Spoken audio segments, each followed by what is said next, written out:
옆에 사람하고 인사합시다. 예수님의 이름으로 축복합니다. 예수님의 이름으로 축복합니다. 예수님의 이름으로 사랑합니다. 예수님의 이름으로 사랑합니다. 성령 충만하셔서 성령 충만하셔서 낙심하지 마시고 좌절하지 마시기를 축복합니다. 낙심하지 마시고 좌절하지 마시기를 축복합니다. 아멘. 아멘. 예, 오늘은 35번째 주일입니다. 낙심과 좌절을 극복한 다윗에 대해서 알아보도록 하겠습니다. 지난주에 제가 여러분들에게 낙심, 낙담, 좌절 이런 것들에 대해서 그것도 영이라고 했습니다. 그렇죠? 그래서 그것을 이겨야만 우리가 세상을 기쁘고 즐겁고 행복하게 살 수가 있는데 우리가 살다 보면 자꾸 낙심이 찾아옵니다. 그렇죠? 예. 낙심하는 이유는 소망이 없기 때문이고 우리가 하나님을 제대로 믿지 않기 때문에 그렇다. 그리고 내 힘으로 내 뜻으로 내 마음대로 내 생각대로 살려고 하다 보니까 그 일이 성취되지 않으니까 낙심하게 되었다라고 제가 말씀을 드렸습니다. 그렇죠? 그러면 오늘은 이 다윗은 어떻게 이 낙심과 좌절을 우리가 극복했는가에 대해서 한번 알아보도록 하겠습니다. 여기 보면은 아스에 하면 아싸 하면은 이게 뭐냐면 내가 수영을 합니다 이런 얘기예요. 내가 수영을 합니다. 헤엄을 칩니다. 베콜 라일라 모든 밤에 그러니까 밤마다 미타티 나의 침대가 그러니까 나의 침대가 밤마다 수영을 합니다. 근데 베디모아티 다마 하면 눈물이에요. 나의 눈물 안에서 그러니까 뭐예요? 눈물을 하도 많이 흘려갖고 방에 눈물이 고여서 그 침대가 둥둥 떠다닌다 이 말이에요.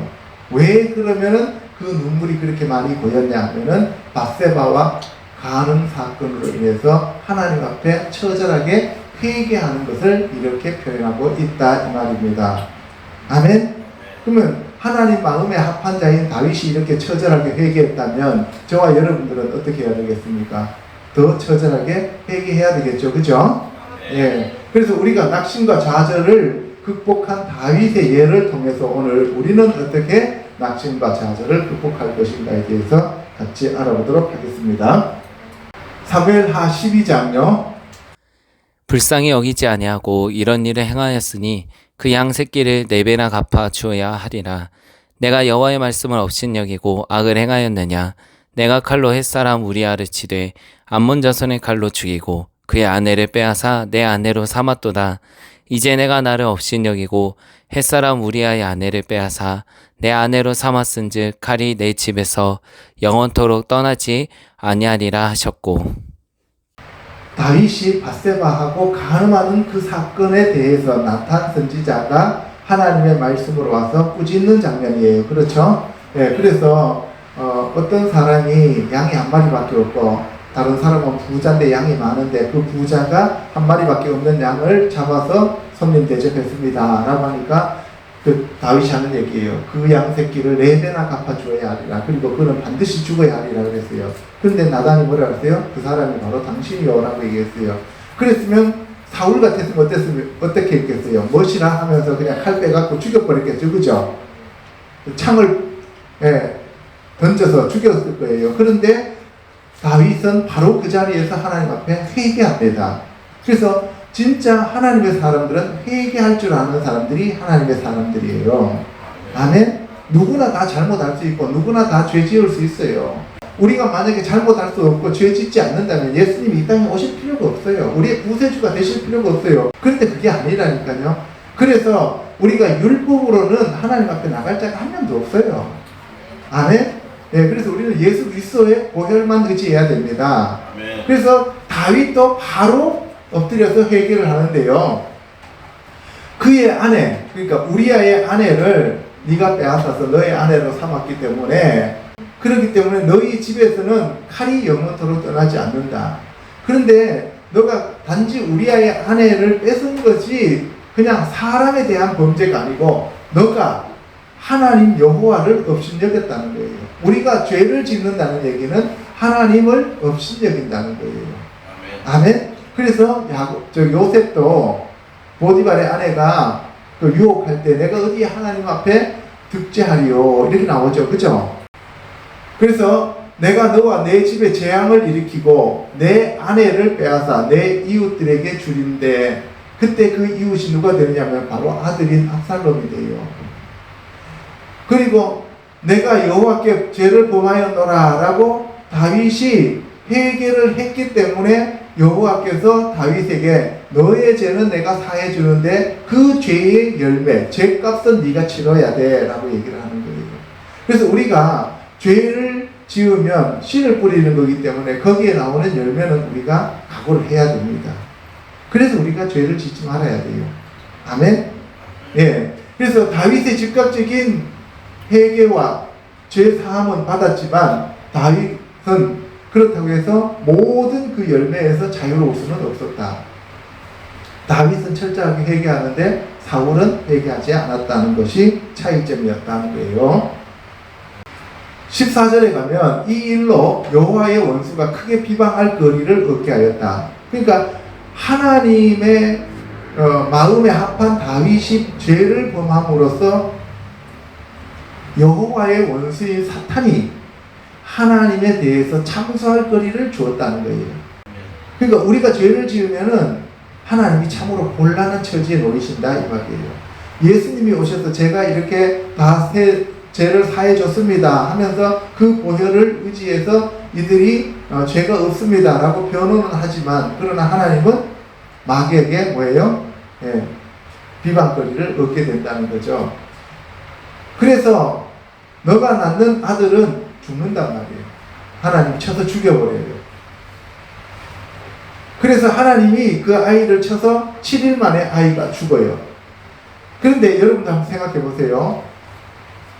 밧세바하고 다윗하고 둘이 간음해가지고 다윗이 우리아를 죽여버려요. 그죠? 전선에 내보내서. 그런데 밧세바가 임신해서 아들을 낳으면 그 아들이 두고두고 다윗의 발목을 잡겠죠. 그죠? 왜 발목을 잡아요? 우리아의 아들이라고 뒤집어 씌우려고 했는데 자기 마음 안에는 자기 아들이라는 걸 알잖아요. 그러면 하나님 앞에 계속 그것이 찝찝한 상태로 해결되지 않는 상태로 있겠죠. 그죠? 그러니까 하나님이 어떻게 해요? 그 아이를 죽여버려서 그 아이가 다윗의 발목을 못 잡게 만들어버리는 거예요. 만약에 사울 같았으면 어떻겠어요? 두고두고 발목 잡게 만들었겠죠. 그죠? 그러니까 하나님이 어떤 사람은 저렇게 사랑하고 어떤 사람은 덜 사랑하고 그것이 하나님의 공평이에요. 사실은 따지고 보면. 그래서 사울은 첫사람 아담의 예표고 다윗은 마지막 아담이신 예수님의 예표다라고 우리가 볼 수 있는 거예요. 아멘? 여러분들 다윗이 더 큰 꼼수를 부릴 것을 하나님이 아주 예방하고 차단해 버린 거예요. 아까 4배로 갚아야 된다 그랬죠. 그죠? 4배로. 우리아를 죽였기 때문에 그 우리아의 목숨값의 4배를 갚아야 돼요. 그러니까 이 밧세바와 다윗의 사이에서 태어난 첫째 아들이 하나 죽어요. 그죠? 두 번째 암논이 죽어요. 세 번째 압살롬이 죽어요. 네 번째 아도니아가 죽어요. 4명의 아들이 죽어요. 우리아 1명 죽기 때문에 4배로 갚아야 된다 그랬어요. 그죠? 그래서 4배로 갚았잖아요. 그래서 다윗이 그 아이가 아픈 걸 보고 난 다음에 하나님 앞에 엎드려서 금식합니다. 그래서 사람들이 밥 먹으라고 얘기를 해요. 그런데 그 아이가 7일 만에 죽어요. 7일이라고 하는 것은 하나님의 숫자고 예수님의 숫자죠. 그렇죠? 하나님이 쳐서 죽였다 이 말입니다. 그래서 7일 만에 죽으니까 다윗이 일어나서 밥 먹고 정신을 차려요. 그래서 사람들이 그래요. 아니 아이가 아플 때는 밥을 안 먹더니만 어떻게 아이 죽었는데 슬퍼하지도 않고 그냥 어떻게 일어나서 밥 드세요 이렇게 물었어요. 그랬더니만 다윗이 뭐라 그래요? 그 아이가 살았을 때 내가 그렇게 금식하고 하나님 앞에 회개하면 혹시 살려줄지 모르지만 죽었는데 지금 내가 뭐 회개하고 금식해봐야 내가 죽어서 걔한테 갈 수는 있지만 걔가 살아서 나한테 올 수 없지 않냐 이렇게 얘기해요. 그러면 여러분들 다윗은 죽은 아들을 살릴 수 없었어요. 그죠? 왕이니까. 그런데 엘리야와 엘리사는 죽은 애들을 살렸어요? 못 살렸어요? 살렸죠. 그게 차이점이에요. 예수님은 이 땅에 오셔서 죽은 사람 살렸어요? 못 살렸어요? 살렸죠. 그러니까 아무리 하나님의 마음에 합한 자라 하더라도 다윗은 하나님께서 왕으로 사용하였지 예수 그리스도처럼 그렇게 메시아로 사용하지는 않았다 이 말입니다. 아멘. 예. 첫째, 다윗의 출생과 형제 사이에 어떤 천대를 받았는가에 대해서 알아보도록 하겠습니다. 보시면은 다윗의 출생은 유다 지파로 유다와 며느리 다말 사이에 태어난 베레스의 후손이에요. 그러니까 다윗의 집안은 야곱의 12지파 중에서 유다 지파다 이런 거예요. 그죠? 그런데 유다 지파인데 그 유다가 다말, 며느리 다말과 아들을 낳았는데 그 며느리와의 관계 속에서 태어난 아들의 자손이다 이 말이에요. 그러니까 볼 게 있어요, 없어요? 없어요.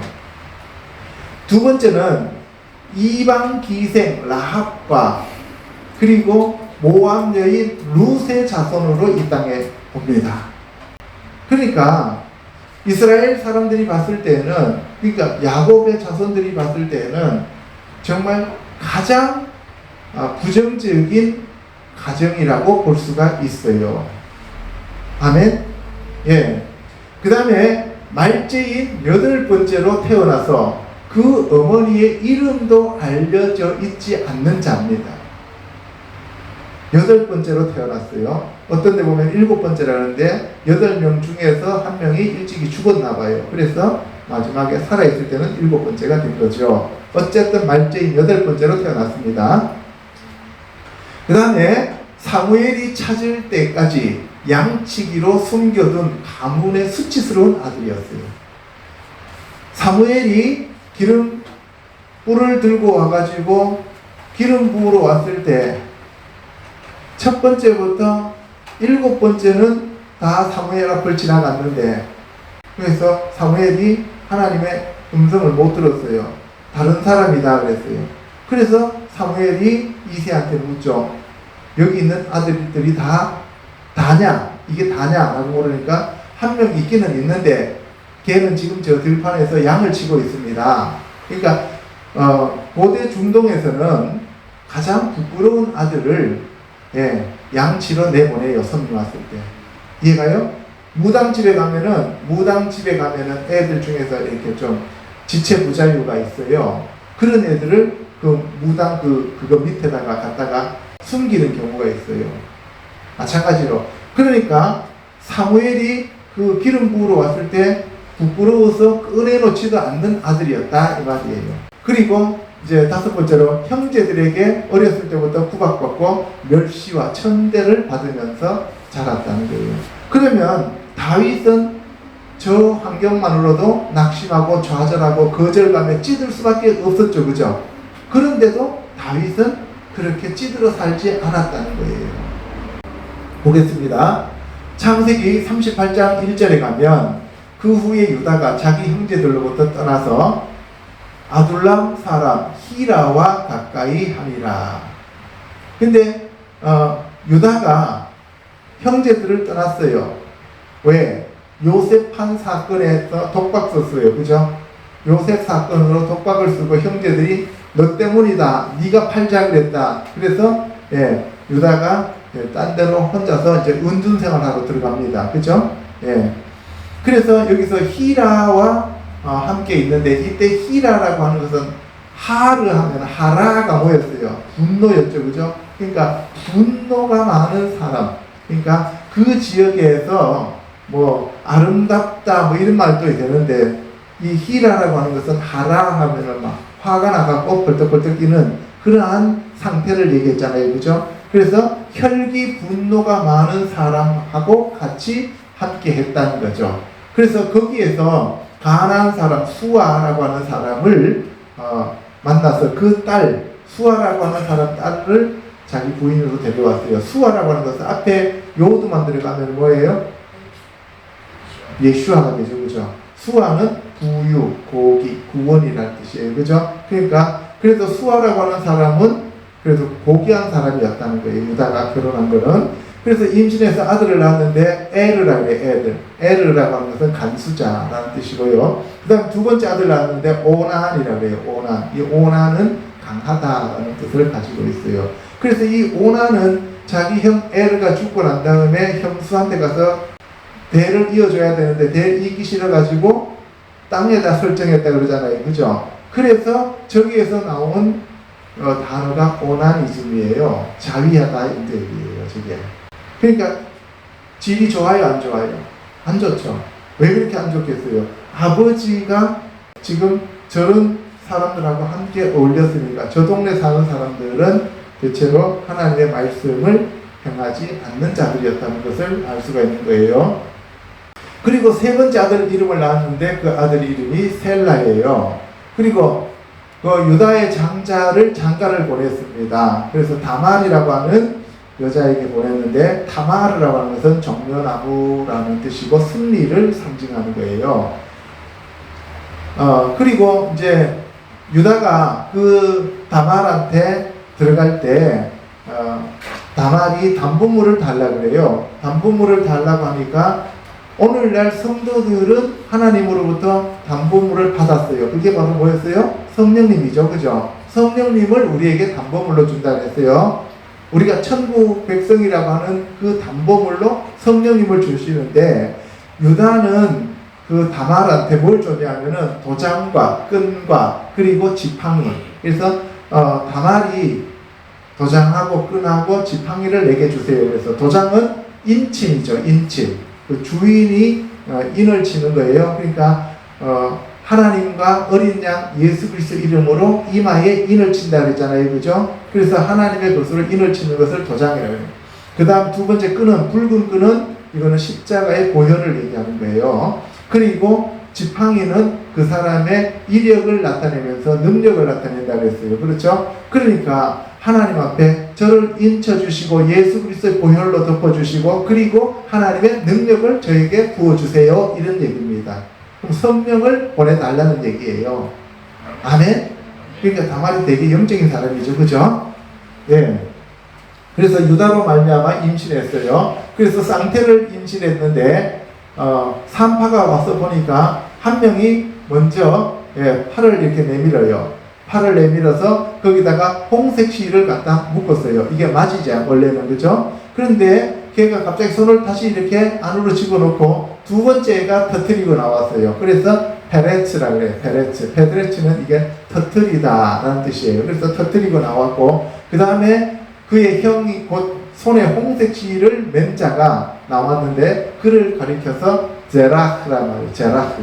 우리나라 말로 세라, 셀라 이러니까 다 비슷한 것 같은데 완전 뜻이 달라요. 저기서 제라흐라고 하는 것은 해가 떠오르다, 솟아오르다 얘기. 먼저 이렇게 손을 내밀었으니까 제라흐란 말을 써요. 그래서 베레스의 후손으로 이제 다윗이 오게 되었다 이 말씀입니다.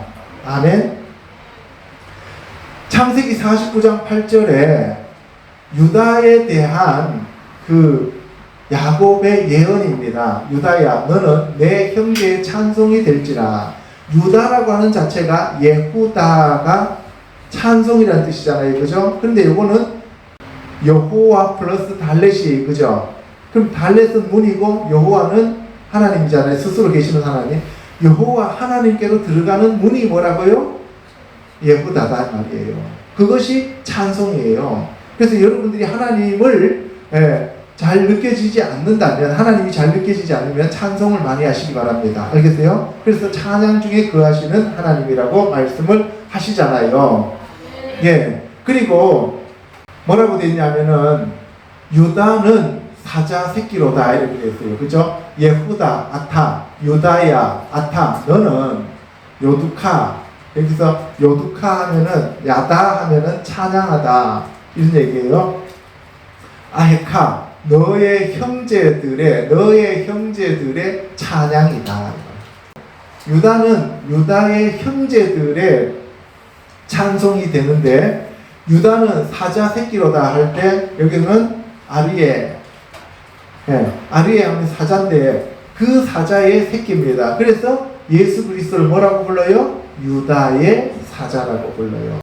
자, 그리고 규가 유다를 떠나지 아니하며, 규라고 하는 것은 임금님의 호를 얘기하는 거예요. 그러면 임금의 그 자리에서 유다 자손이 끊어지지 않는다는 거예요.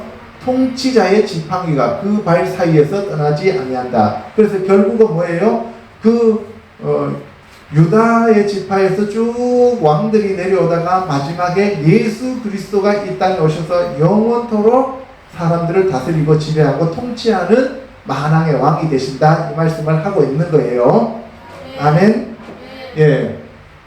실로가 오시기까지 이르리니 그에게 모든 백성이 복종하리로다. 여기 보면은 아드, 키, 야보, 실로 이렇게 있는데, 실로라고 하는 것은 두 가지 의미가 있어요. 실로는 하나의 지명의 이름을 얘기해요. 실로, 대단히 중요한 지명이에요.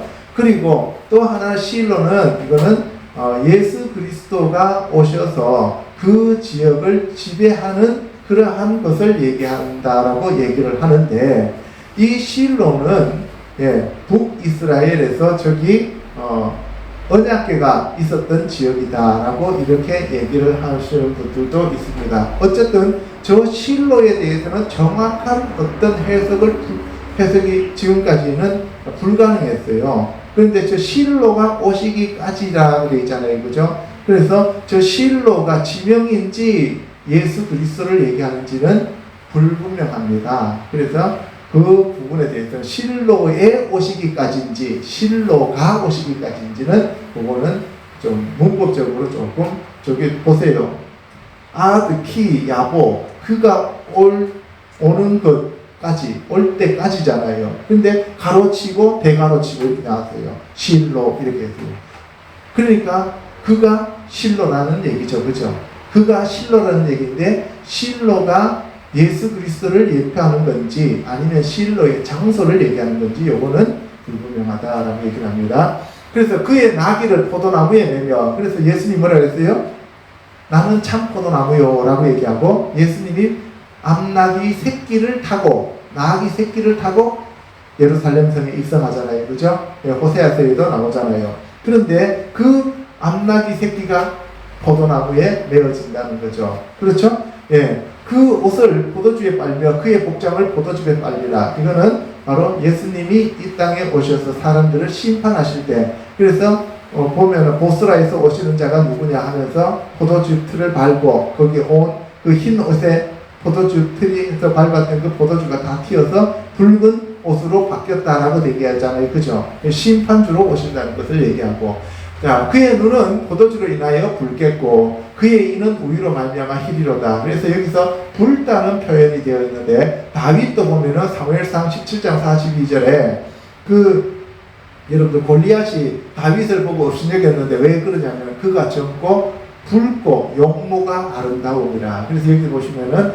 용모가 아름다운 포도나무라고 했잖아요, 그죠? 아름답고 그 다음에 붉었다라고 해서 유다의 이 예언이 다윗에게도 그대로 적용이 되고, 그리고 예수님께 대해서 말씀하고 있는 것이다, 이 말이에요. 아멘?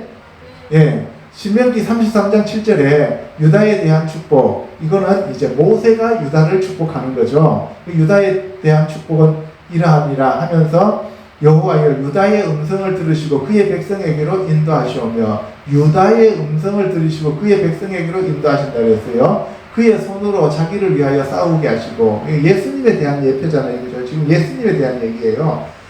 주께서 도우사 그가 그 대적을 치게 하시기를 원하나이다 했는데, 마태복음 1장 21절에 예수님 보면은 자기 백성을 그들의 죄에서 구원할 자신입니다 라고 얘기했어요, 그죠? 그래서 그의 백성을 구원하기 위해서 예수님이 이 땅에 오셨는데 그의 백성에게로 인도하신다라고 했어요, 그죠? 그리고 요한복음에도 보면은 자기 땅에 오매 자기 백성들이 영접지 아니하더라라고 되어 있어요, 그렇죠?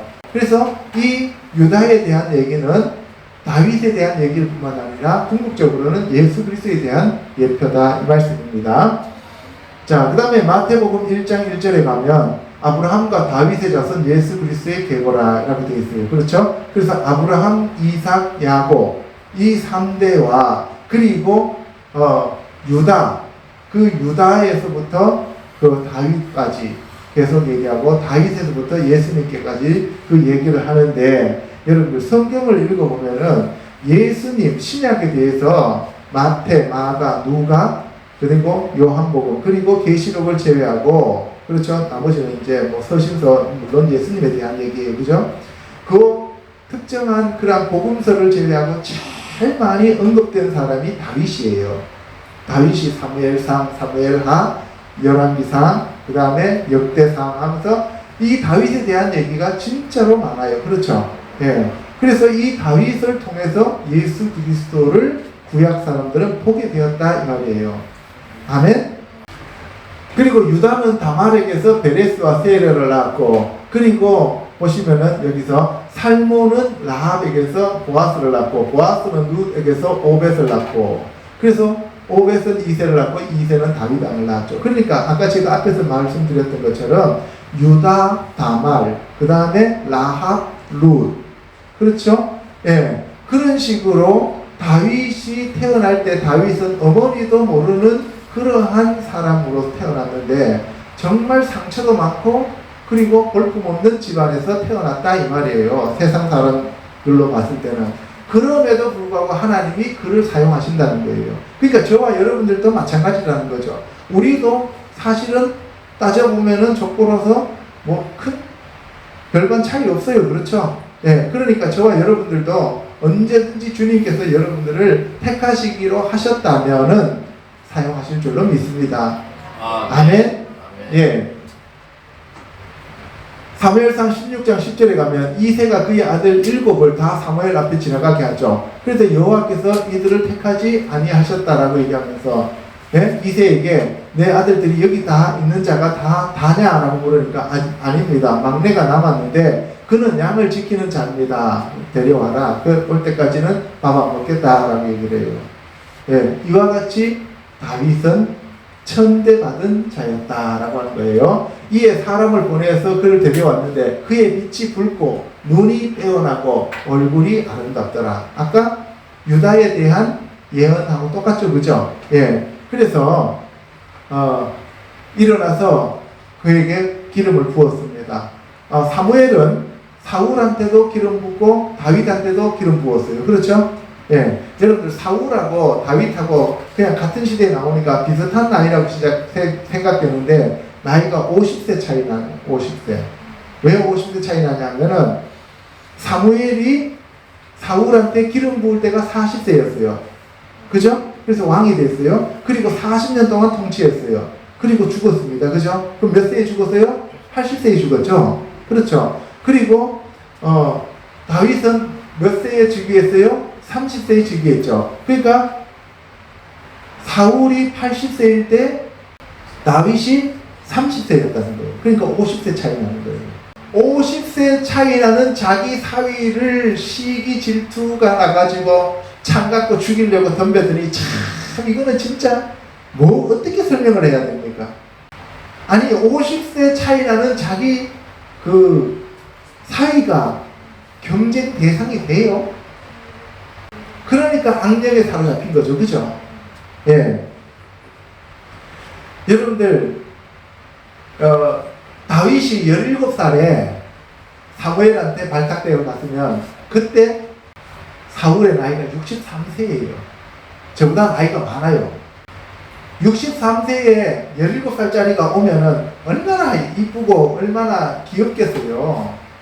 그런데 창으로 박아서 죽이려고 그래요. 이게 권력입니다. 이날 이후로 다윗이 여호와의 영에 크게 감동되고 사울은 하나님의 영이 떠나고 악령에 사로잡히죠. 그죠? 사무엘상 17장 28절에 가면 이제 다윗이 자기 아버지 이새의 심부름으로 뭐 여러 가지를 가지고 이제 배달 가요. 도시락 들고. 그죠? 그런데 큰형 엘리압이 다윗을 보자마자 노발대발합니다. 여러분 한번 생각해 보세요. 8번째면 2년씩이라도 16년 차이 나요. 그러면은 막내 동생이 도시락 싸들고 오면은 야 오늘하고 수고했다. 다친 데는 없냐 하면서 이렇게 해줘야 정상이죠. 그죠? 근데 뭐라 그랬어요? 다윗에게 노를 갈아요. 잡아 죽이려고 하는 거예요. 네가 어찌하여 이리로 내려왔느냐? 들에 있는 양은 어디다가 내 팽개치고 여기 왔어. 이렇게 얘기하면서 나는 너의 교만과 너의 마음의 완악함을 안다. 너가 전쟁을 구경하러 왔다. 아니 자기 아버지가 도시락 싸들고 보냈으면은 그렇잖아요. 그거 받았을 거 아니에요. 그러면은 야 우리 잘 먹을게 조심해서 올라가라 이렇게 얘기하면 되잖아요. 근데 그게 아니고 자기 친동생이 아니었기 때문에 그랬을 거예요. 그죠? 배다른 동생이고 저거는 완전히 눈에 가시잖아요. 그러니까 저렇게 야단을 쳤을 거예요.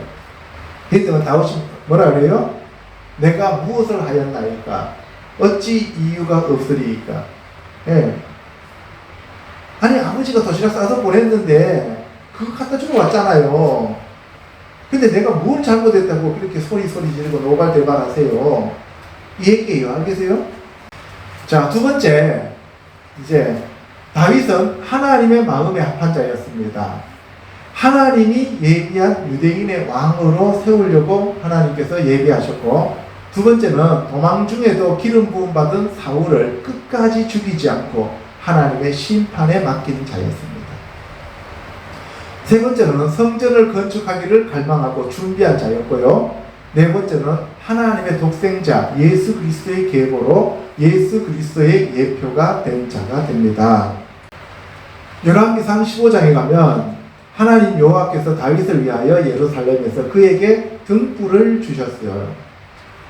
다윗이 햇사람 우리아의 일 외에는 평생에 여호와 보시기에 정직하게 행하고 자기에게 명령하신 모든 일을 하나도 어김이 없었다는 거예요. 하나님의 마음에 합한 자였다는 거예요. 우리아의 아내 밧세바 가는 사건 외에는 하나님 보시기에 정말 아름다웠다 이 말이에요. 아멘? 네, 그래서 실수할 수가 있어요. 그죠? 그렇게 해놓고 아까 침상을 눈물에 띄웠다라고 얘기를 하잖아요. 그죠? 그리고 그 이스라엘 사람들이 왕을 구할 때 하나님께서 기스의 아들 사울을 주어 40년간을 통치하게 했는데 그리고 난 다음에 그 사울을 패하고 다윗을 세웠습니다. 왜 세웠느냐 하면은 하나님께서 내가 이새의 아들 다윗을 만나니 내 마음에 맞는 사람이라 내 뜻을 다 이루리라.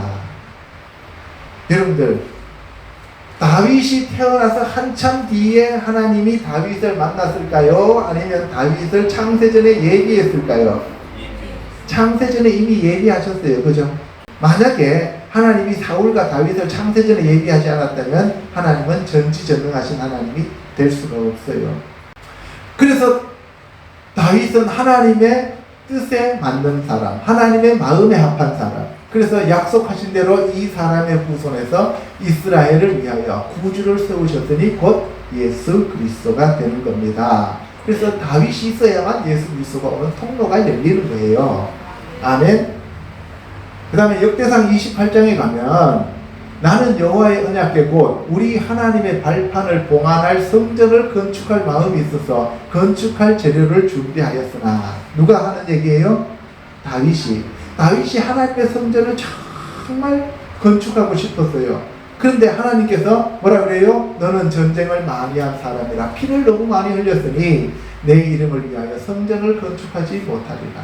그래서 우리가 신앙 일대가 전쟁을 강하게 치르면 그 다음 세대에 성전이 이루어져서 집안에 평강이 옵니다. 솔로몬이 와요.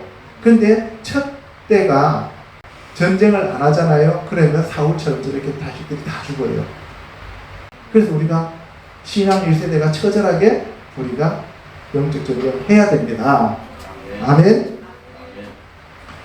6절에 가면 내 아들 솔로몬 그가 내 성전을 건축하고 내 연못들을 만들리니 이는 내가 그를 택하여 내 아들로 삼고 하나님이 지금 솔로몬을 하나님의 아들로 삼는다는 얘기예요.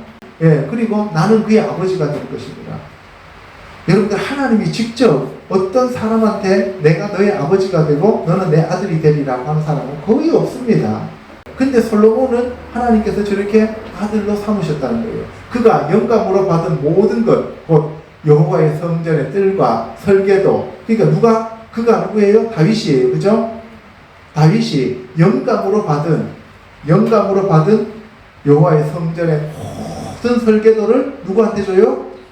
솔로몬한테 줘요. 그리고 그 솔로몬한테 자기가 모든 것을 다 건설할 수 있도록, 건축할 수 있도록 재료들을 다 마련해 줍니다. 그러니까 사실 성전은 누가 지은 거예요?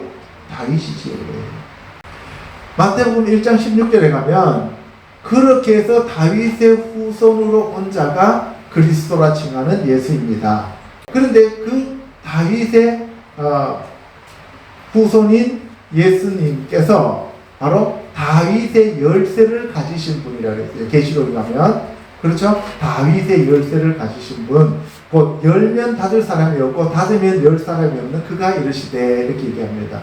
이것은 이사야서 22장 22절에 다윗의 집의 열쇠를 그의 어깨에 둔다 그랬는데 바로 예수 그리스도의 오심을 얘기하는 거죠. 그리고 또 예수님에 대해서 사람들은 다윗의 자손 예수여라고 불렀다 이 말입니다. 아멘. 그래서 그 다윗이 있어야만 예수님이 올 수 있는 그러한 계보가 된다 이 말씀을 얘기하고 있는 겁니다. 아멘. 마태복음 2장 2절에 유대인의 왕으로 예수님이 오셨어요. 그렇죠? 아까 유다에 대한 예언이 성취되는 거예요. 그리고 요한복음 19장에서도 빌라도가 그 제패 위에다가 뭐라고 쓰냐면은 나사렛 예수 유대인의 왕이라고 얘기를 합니다. 그랬더니만 유대인들 대제사장들이 뭐라 그래요? 유대인의 왕이라 쓰지 말고 자칭 유대인의 왕이라고 쓰세요 라고 얘기했어요. 그랬더니만 빌라도가 뭐라 그래요? 무슨 소리? 내가 쓸 것을 내가 썼다라고 얘기하는 거예요. 계시록 5장에 가면 유다 지파의 사자 다윗의 뿌리로 예수님을 표현하고 있습니다. 그래서 예수님은 유대 지파에서 오셨고 다윗의 뿌리다 이 말씀을 하고 있는 거예요. 아멘. 예. 그리고 그 예수님을 가리켜서 유다의 사자라고도 얘기하지만 어린 양이라고 얘기를 해요. 그래서 이 어린 양은 바로 요셉이 이 땅의 메시아로 고난받는 메시아로 왔을 때 이사야서 53장에 그 어린 양의 십자가의 보혈을 얘기하고 있는 거예요. 아멘? 예. 그래서 어린 양이 서 있는데 일찍이 죽임을 당한 것 같더라. 근데 죽임을 당한 것 같더라 하면서 그분은 지금 살았다는 얘기예요? 죽었다는 얘기예요?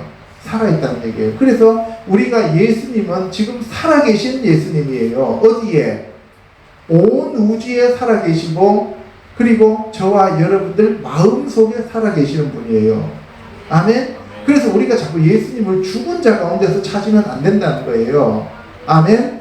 예.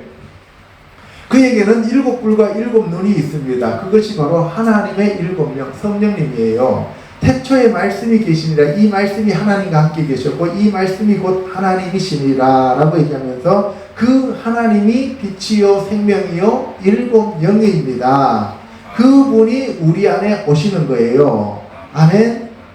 그래서 하나님의 7영으로 예수님이 우리에게 오셨다는 거예요. 자, 세 번째 사울의 핍박과 도망자에 대해서 알아보도록 하겠습니다. 이제 사울은 사무엘로부터 하나님의 기름 부음 받은 자로서 여호와께서 부리시는 악령을 퇴치하는 자였다는 거예요.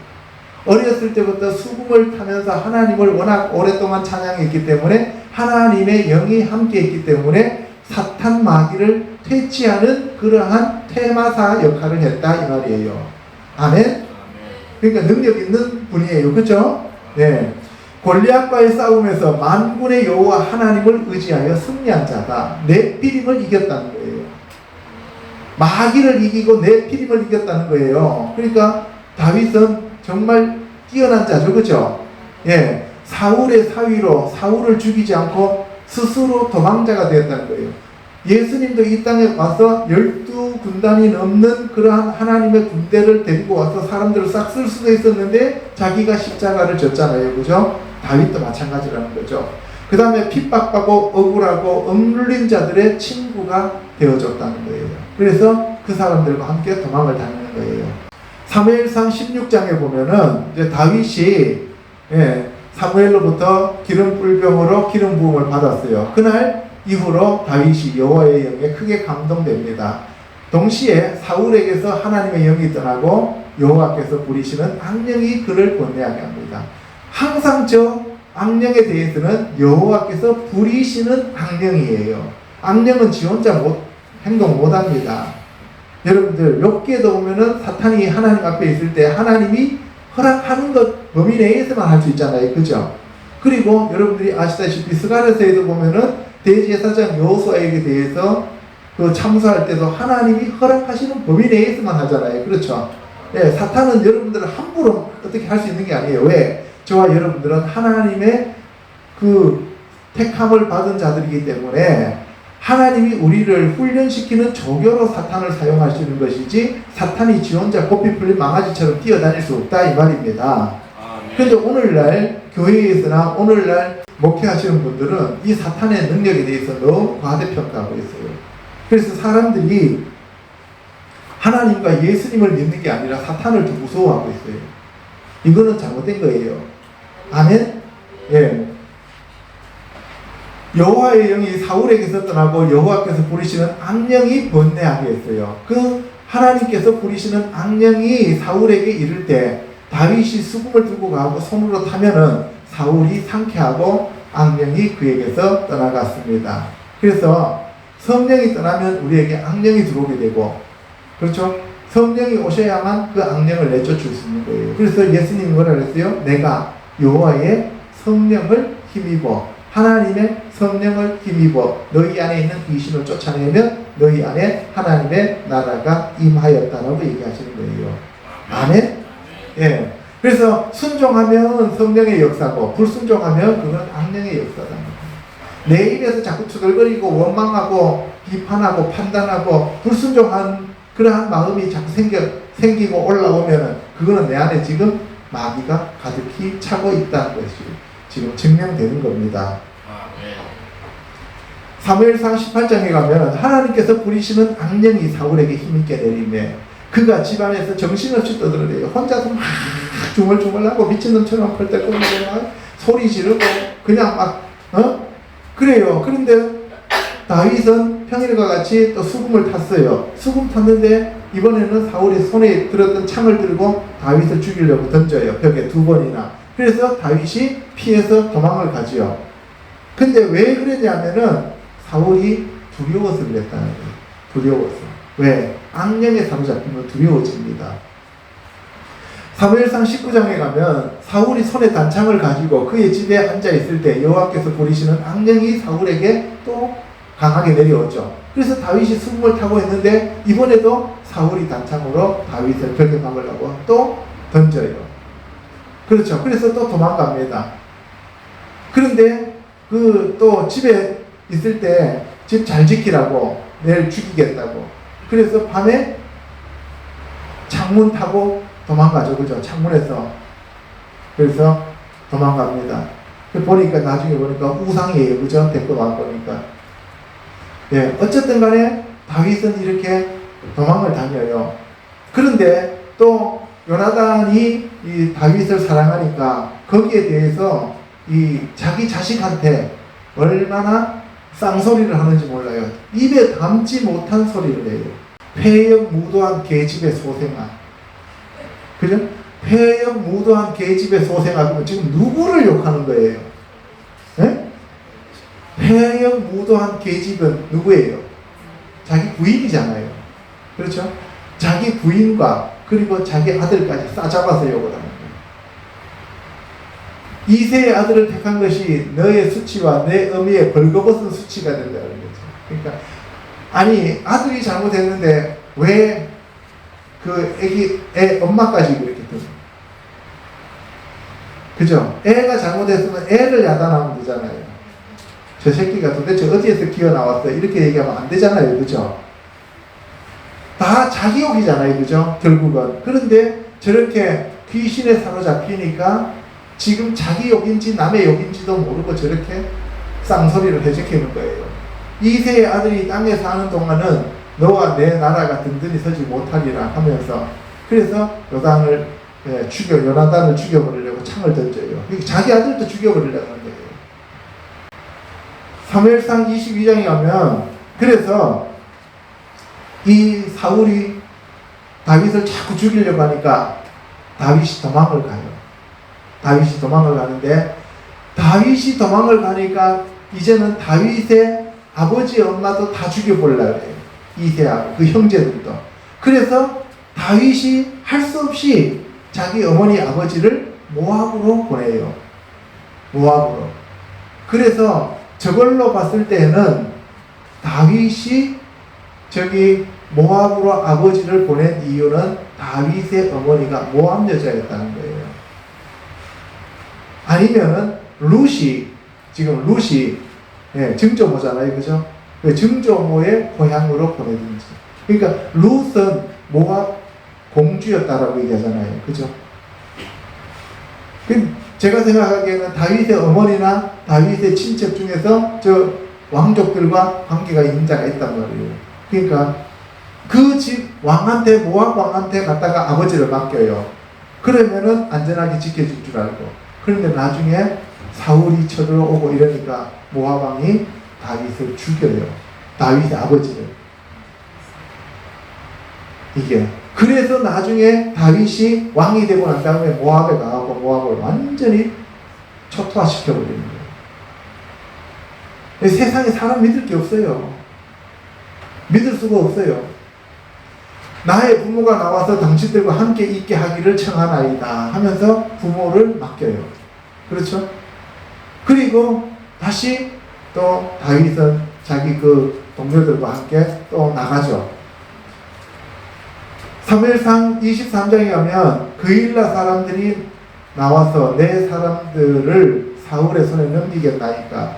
이게 그일라로 도망갔는데 거기 그일라에 있는 사람이 사울에게 지금 다윗이 일로 도망왔습니다 하니까 그 그일라 사람들이 사울이 오는 것을 보고 그러면은 다윗이 이 그일라 사람들이 나를 사울한테 넘깁니까 물어요. 근데 다윗이 그 그일라에 대해서 정말 많은 이 혜택을 주고 그렇게 지켜줬었어요. 그럼에도 불구하고 이 사람들이 나를 넘깁니까? 사울이 무서워서. 그러니까 넘긴다. 빨리 도망가라 그래요. 여러분들 사람들한테 은혜 베풀어봐야 얼마 못 가면 다시 대신 때리게 되어 있어요. 알겠어요?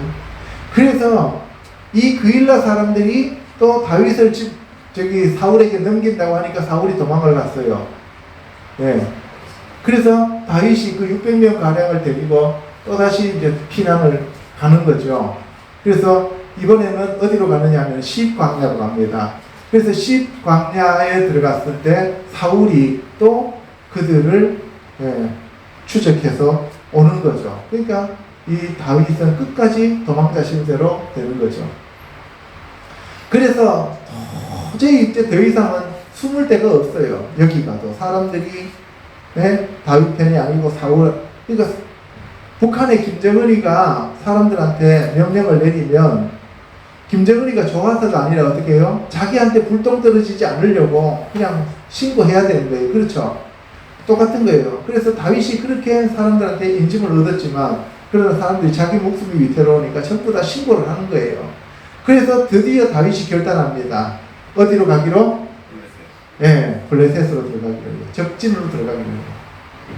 그래서 적진으로 들어가서 이제는 더 이상 아유 사울 이제 꼴도 보기 싫다. 이제 더 이상 내가 블레셋에 들어가면 이제 안 따라오겠지 하고 거기 들어가요. 그래서 거기 들어갔는데 보니까 사람들이 다윗은 만만히요 사울은 천천히 했던 애가 제가 아닙니까? 그런데 제가 지금 와갖고 우리를 죽이면 어떡합니까? 막 신하들이 이러니까 다윗이 겁이 나요. 그죠? 겁이 나갖고요 입에 막 침을 질질 흘리면서 미친 척 하잖아요. 그죠? 근데 그 미친 척 하는 것을 이 사람 연기를 하는데 너무 리얼하게 하는 거예요. 그러니까 뭐예요? 왕이 야 우리나라에 미친놈이 없어갖고 저렇게 미친놈을 한 명 더 추가요 하나? 그래갖고 내쫓아버리잖아요. 그죠? 근데 그 미친놈 행세를 하는 것을 누구한테 배웠냐면 사울한테 배웠어요. 사울이 발작할 때 그 모양을 그대로 딱 한 거예요. 그러니까 우리가 3인행위는 필요하사란 말이 있잖아요. 그죠? 세 사람이 길을 가면 반드시 나의 스승이 있단 말이에요. 여러분들 무엇이든지 간에 좋은 것은 쓸데없는 것이든 간에 다 배워놓으면 나중에 다 좋은 거예요. 언젠가는 위기 때서 먹는다 이 말이에요. 북한 사람들이 그러잖아요. 탈출할 때 북한에서 매일 기차 그냥 몰래 잡아 타고 뛰어내리고 이랬던 게 습관이 돼가지고 중국에 넘어가고 중국에서 곤양까지 도망갈 때 그때 기차 잡아 타고 버스 잡아 타고 그렇게 해갖고 자기네들이 탈출할 때 무임승차해갖고 돈 한 푼 없는데 대한민국까지 왔다 이런 얘기를 하는 사람들이 있더라고요. 그래서 제가 성경에서도 보면은 다윗도 사울한테 많이 배웠어요. 예, 그러니까 많이 배웠어요. 근데 결국은 자기는 이제 더 이상 사울의 추적을 견딜 수 없다라고 했지만 하나님이 그 길을 열었다는 거죠. 거기 가서 1년 4개월 동안 있었죠. 16개월 동안 블레셋에 가 있으면서 블레셋의 지형과 전투하는 방법과 그 다음에 그 사람들이 어떤 삶을 어떤 형태를 가지고 있고 어떤 무기를 가지고 있고 그런 것들을 다윗이 거기 안에서 다 익혔단 말이에요. 그래서 나중에 블레셋을 한꺼번에 초토화시키면서 칠 수 있었다 이 말이에요. 오늘날 저와 여러분들에게도 하나님께서 여러분들이 뭐 환란이 오고 고난이 오면 그것이 왜 이렇습니까? 라고 얘기하지 마시고 이것을 통하여 주님 저에게 무엇을 가르쳐 주시려고 하십니까? 하고 긍정적으로 받아들이시기를 축복합니다. 아멘. 예. 나중에는 도움이 되는 거예요. 그 다음에 이제 마지막으로 간음과 회개와 자녀들의 범죄 이게 참 중요한 겁니다. 그렇죠? 진짜 다윗은 너무너무 환난도 많고 고난도 많고 즐거운 일도 많은 사람이에요. 그죠? 예, 다윗같이 이렇게 화려한 사람은 없어요. 예. 첫 번째로 보면은 나발 사건. 예, 나발 사건 알죠? 예, 지켜줬는데 양털 깎을 때 먹을 것 좀 달라 그러니까 안 줘가지고 죽인다고 쫓아올랐을 때 아비가일이 내려와서 막아주잖아요. 그죠? 그래서 아비가일을 자기 부인으로 취하잖아요. 그게 다윗이 27살쯤 됐었을 때예요. 20대 후반이에요. 그리고 바세바의 간음 사건, 이건 50대예요. 한 30년의 갭이 있어요.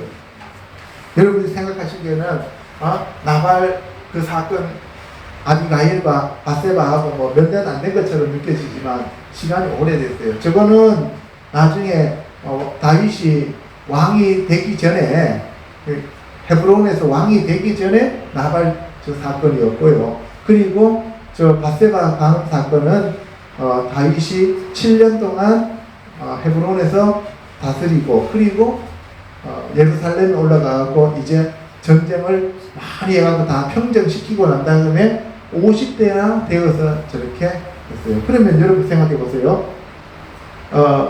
나발 사건이 20대고 바세바 간음 사건이 50대면 솔로몬과 암논과 압살롬과 다니엘과 그리고 아도니아는 몇 살쯤 차이 났겠어요? 걔들은 전부 다 어디에서 태어난 사람들이에요? 헤브론에서 태어났잖아요. 그렇죠? 헤브론에서 태어났으니까 적어도 아무리 차이 안 나도 20년 이상은 차이가 났단 말이에요. 그러니까 압살롬이 배다른 동생이 아직도 13살밖에 안 됐잖아요. 그러니까 자기가 왕 한다고 주장할 수 있어요, 없어요?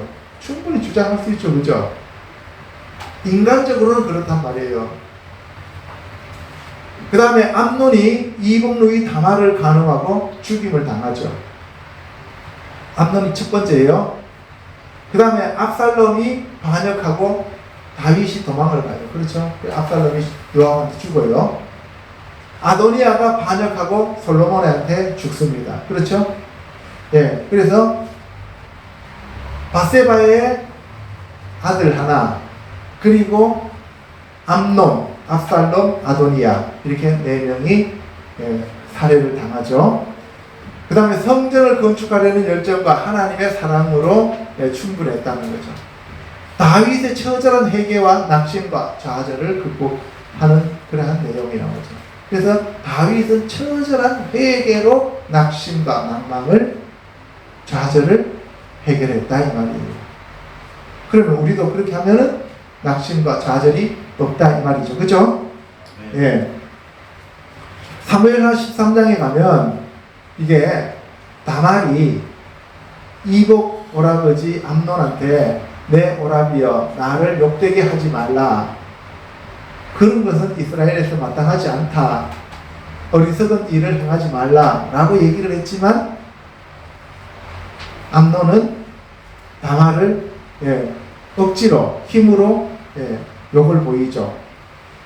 그리고 난 다음에 어떻게 하냐 하면은 암논이 그를 심히 미워하니 이제 미워하는 그 미움이 전에 사랑하던 사람보다 더했어요. 그래서 내쳐버려요. 여기에서 강간을 하고자 하는 저 마음도 사탄이고요. 그리고 미워하는 마음도 사탄이고요. 그러니까 그 악한 영이 아까 다윗이 죄를 지음으로써 가정에 칼이 끊이지 않는다 그랬잖아요. 하나님이 그 가정에 그와 같은 그 영을 풀어놔버리는 거예요. 그래서 우리가 죄를 지으면 처절하게 회개를 해야 되고, 그죠?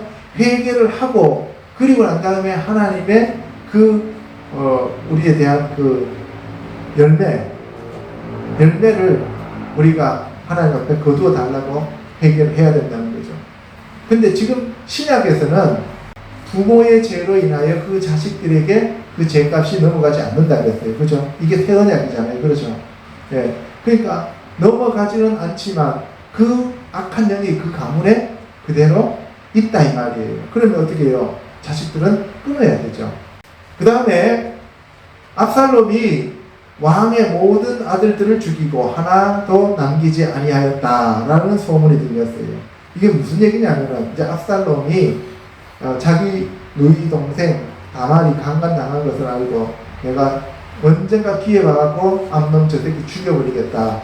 벼르고 또 벼르고 했는데 몇 년 뒤에 이제 압살롬이 양털을 깎으러 가는데 다윗한테 우리 양털 깎는데 좀 같이 가세요 하니까 아버지가 난 안 갈란다 그러니까 그럼 우리 형제들 같이 가서 잔치하게 해주세요 그러니까 아니 꼭 형제들 다 가야 되냐 그러니까 아유 그럼 우리 형이라도 데리고 모시고 가게 해주세요. 그래서 그러면 가라 해서 데리고 갔어요. 가갖고 암논을 죽여버린 거예요.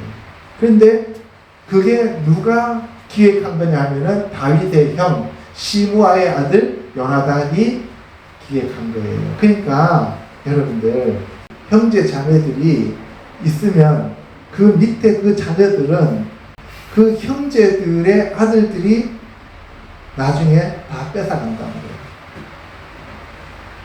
지금은 나에게는 동생이지만 나에게는 형이지만 그러나 그 자식들한테는 아니라는 거예요. 그래서 저 시므이의 아들 요나단이 왜 저렇게 했냐면은 암논 죽이려고. 그 자손들이 다 죽으면 나중에 남는 거는 자기네들한테 돌아오는 몫이 커져요, 작아져요? 커지죠. 그래서 사촌들 조심해야 돼요, 사실은. 진짜 조심해야 돼요. 여기 보세요. 내주 왕이요. 왕자들이 다 죽은 줄로 생각하여 상심하지 마소서 하면서 자기 삼촌한테 와가지고는 지금 암논만 죽었어요 이렇게 얘기해요. 지가 기획해놓고 다말 강간하라고도 제가 얘기했고요. 그리고 다말 내치라고도 제가 얘기했고요. 그리고 압살롬이 암논 죽인다는 것도 제가 알고 있었다는 거예요. 무서운 놈들이에요.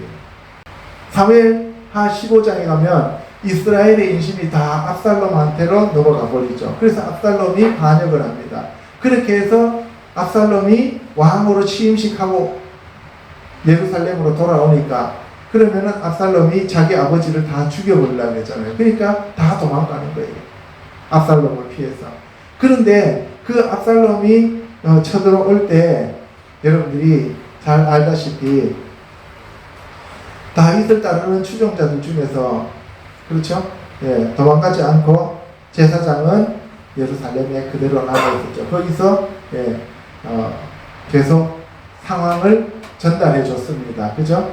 그런데 이 기드론 시내가 그러니까 예루살렘이 있으면 기드론 시내가를 통과해서 감람산 쪽으로 도망을 가요. 동쪽으로. 근데 그 기드론 시내를 건너서 감람산으로 올라가서 광야로 넘어갈 때 그죠? 다윗이 그의 머리를 풀고 맨발로 얼굴을 가리고 그리고 뭐하고서 울면서 올라갔다는 거예요. 울면서. 이때 다윗이 나이가 많았어요. 나이가 많았어요. 거의 60몇 살이었어요. 그러니까 다윗이 이렇게 맨발로 감람산이 되게 이렇게 비탈이 심하단 말이에요. 경사가 네 발로 엉금엉금 기면서 그러면서 저 올라가는 거예요. 있는 걸로 맨발로 자기 아들한테 쫓겨서 올라가는 거예요. 이게 왜 그랬다고요? 밧세바의 간음 사건 때문에. 열왕기상 1장에 가면 나단이 솔로몬의 어머니 밧세바에게 이르되 학깃의 아들 아도니아가 왕이 되었음을 듣지 못하였나이까. 이번에는 이제 아도니아가 반역하는 거예요. 저기서 아스달롬이 죽고 이제는 아도니아가 반역하니까 아도니아를 당신이 왕으로 세웠습니까? 하니까 아니 그래서 그럼 솔로몬한테 왕 준다고 했잖아요. 그래서 솔로몬을 왕으로 다윗이 세워요. 그리고 난 다음에 얼마 있다가 다윗이 죽죠. 죽고 난 다음에 수넴 여자 아비삭, 그러니까 다윗의 날로 아비삭 여인을 아도니아가 자기 아내로 달라고 밧세바한테 신청을 해요. 무슨 얘기예요? 아버지의 아내가 내 아내가 되면 왕이 아도니아한테로 돌아가는 거죠. 그래서 솔로몬이 아도니아 쳐 죽여버립니다.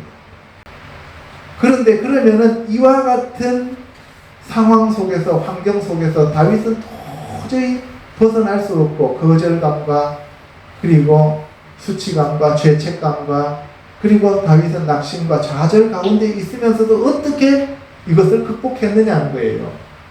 시편 6편에 보면 여호와여 주의 분노로 나를 책망하지 마시며 주의 진노로 나를 징계하지 마시옵소서. 여호와여 내가 수척하여 싸우니 내게 은혜를 베푸소서. 여호와여 나의 뼈가 떨리오니 나를 고치소서. 나의 영혼도 매우 떨리나이다. 여호와여 어느 때까지니까. 그러니까 계속 회개하는 거예요. 여호와여 돌아와 나의 영혼을 건지시며 주의 사랑으로 나를 구원하소서. 그러니까 자기를 구원해달라고, 버리지 말아달라고. 내가 탄식함으로 피곤하여 밤마다 눈물로 내 침상을 띄우며 내 영혼을 적시나이다. 이 얘기입니다. 눈물로 회개하면서 하나님 앞에 나갔다는 거예요. 내 눈이 근심으로 말미암아 쇠하며 내 모든 대적으로 말미암아 어두워졌나이다. 악을 행하는 너희는 다 나를 떠나라. 여호와께서 내 울음소리를 들으셨도다. 여호와께서 내 간구를 들으셨으며 여호와께서 내 기도를 받으시도다. 철저하게 하나님을 의지하고 하나님 앞에 회개하면서 나갔다는 거예요. 그런데 사울은 어땠습니까? 자기 기념비 세우러 가는 거죠. 그렇죠? 예. 그러니까 여러분들이 죄 지을 수 있어요. 잘못할 수 있어요. 그러면 어떻게 하라고요? 처절하게 회개하면 된다 이 말입니다. 아멘? 예. 이상에서 살펴본 바와 같이 다윗은 참으로 많은 역경과 고난을 겪었지만 결국 하나님을 사랑하는 마음으로 하나님 앞에 처절하게 통해 자복함으로써 낙심과 좌절을 극복하고 하나님의 마음에 합한 자가 되었습니다. 사람은 모두 허물과 실수와 죄가 있지만 다윗은 첫사람 아담처럼 숨지 않고 죄를 회개함으로 예수 그리스도의 계보를 이었습니다. 따라서 저와 여러분들도 날마다 회개하여 죄사함을 받을 뿐만 아니라 하나님과 동행하는 저와 여러분이 되시기를 우리 주 예수 그리스도의 이름으로 축복합니다. 아멘. 네, 기도하겠습니다.